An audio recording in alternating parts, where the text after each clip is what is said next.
I'm not here leaning on the University of Miami fans, not doing that. I get it. All right. I'm mature enough to know that I live in South Florida. I love it down here.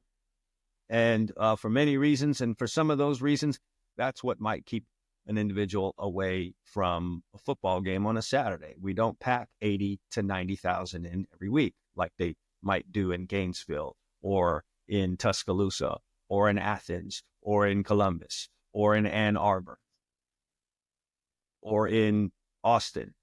There just isn't as much to do. So the football game is everything in those towns. And that's just the way that it is. And so, if you're the University of Miami or teams like that, just know that you can't afford to lose that second game. You can go 11-1. You could do that. But when you go 10-2, you've now put the power in the hands of the networks, and they're not choosing you. Unless it's 1988 or it's 2001. And when we're talking about those years, those teams weren't going to lose 2 games. They weren't, we're in the midst of being at our apex at the University of Miami. So, yeah, you might make some concessions if you're a network.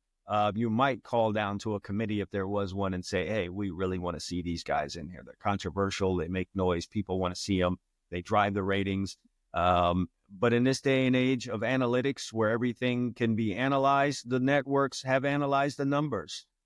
They saw how many people watched the Florida State Miami game or the Miami versus whatever game it is you want to throw out there, whatever the big matchup was. They saw how many people watched the Miami Georgia Tech game, the Miami Louisville game, whatever. They have those numbers. And then they have the numbers for an Alabama versus South Carolina matchup. That's really just what it boils down to. So be disappointed. You can do that. Don't be angry because this is going to happen each and every year. I'm telling you, the bottom 3-4 spots of that 12-team playoff every year will be determined by something outside of what happened on the field.